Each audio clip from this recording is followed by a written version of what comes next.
सद्गुरु कबीर के एक शिष्य थे जिनका नाम था दादू दयाल, जिन्हें परमेश्वर कबीर जी एक बूढ़े बाबा के रूप में सन 1551 में मिले थे।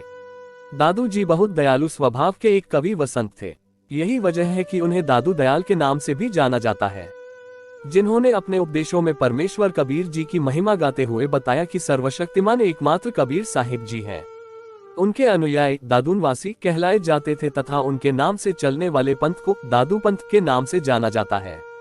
दादू हिंदी, गुजराती, राजस्थानी आदि कई भाषाओं के ज्ञाता थे। इन्होंने शबद और साखी लिखी। इनकी रचना प्रेमभावपूर्ण है। जात पात के निराकरण, हिंदू मुसलमानों की एकता आदि विषयों पर इनके पत्र प्रेरित न होकर हृदय प्रेरित हैं। दादू के चेले तो अनेक थे, पर दो ही चेलों का नाम मशहूर है, एक रज्जब और दूसरा सुंदरो। आज आपको सुंदरों के विषय में एक घटना कहता हूँ।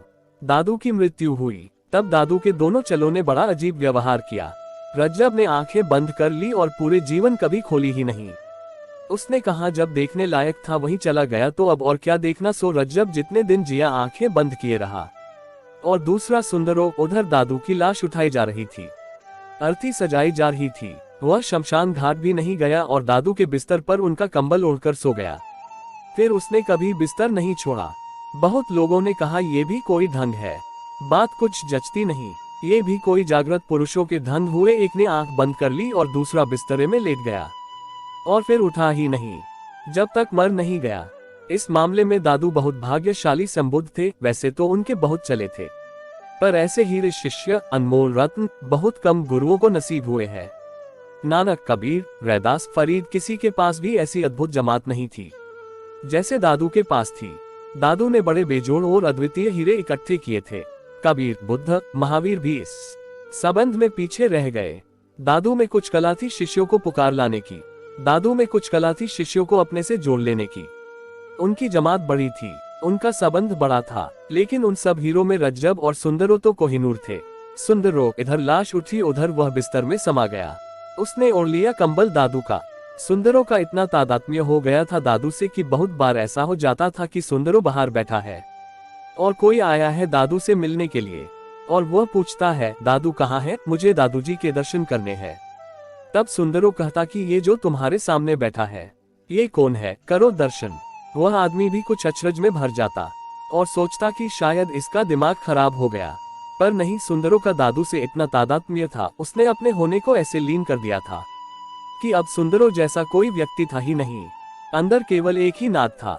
दादू, बात थोड़ी गहरी है, कुछ इसे अहंकार समझते, कुछ पागलपन, पर सुंदरो ने तो दादू में आपको लीन कर लिया था। जब शिष्य अपने को गुरु में डुबोता है तो गुरु को भी अपने में डूबा हुआ पाता है। जब शिष्य अपने भेद छोड़ देता है तो गुरु के तो भेद पहले से ही न थे, अभेद हो जाता है। कई बार लोग बड़े नाराज हो जाते हैं जब उनको बाद में पता चलता कि हम तो गलती से सुंदरो के पैर छूकर ही आ गए और हमें दादू से मिलने ही नहीं दिया गया, हमें भ्रमित किया गया। और लोग आकर सुंदरो को कहते कि ये भी कोई मजाक है, आप ये सब ठीक नहीं कर रहे।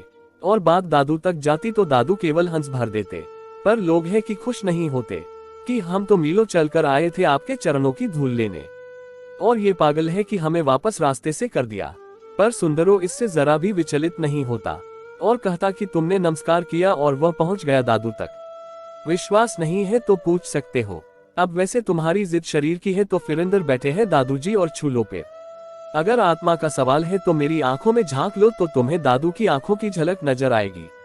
मेरे शरीर की सुगंध दादू की सुगंध है, मेरी वाणी भी दादू की वाणी है। इसलिए जब दादू की अर्दी ले चले और सुंदरो उनकी अर्थी के साथ भी नहीं गया, वह बिस्तर पर लेट गया जैसे रास्ता ही देखता हो इतने दिन से कि हटो भी अब, यानी अब हम कब तक बिस्तर के बाहर ही रहें। न रोया न परेशान हुआ, दादू के कपड़े भी पहन लिए। जब लोग लौट कर आए तो देखा कि यह बिल्कुल ही दादू बन गया है। दादू के कपड़े, दादू का कंबल, वही बैठने का रंग ढंग, वही बोलने का अंदाज। और उस दिन से लोगों ने देखा कि उसकी वाणी में भी वही बात आ गई जो दादू की वाणी में थी। उसके आसपास वही प्रसाद, वही सुगंध बिखरने लगी जो दादू में थी। एक प्रकाश, एक आभा मंडल जो दादू की उपस्थिति में था वही महसूस होने लगा।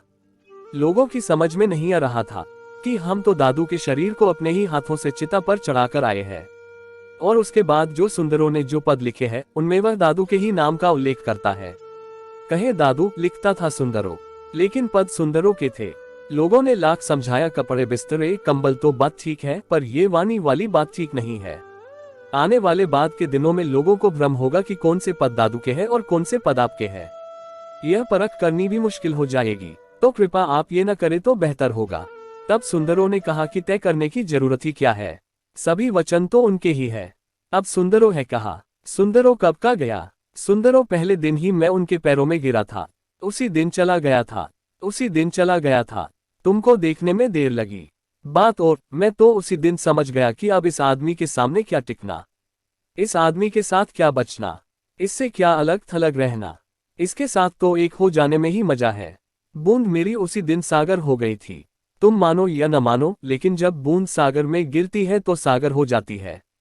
सुंदरों नहीं बचा है, और यही उसका सौंदर्य था। दादू ने उसे सुंदरों का नाम दिया था, यही उसका सौंदर्य था कि उसका समर्पण समग्र था।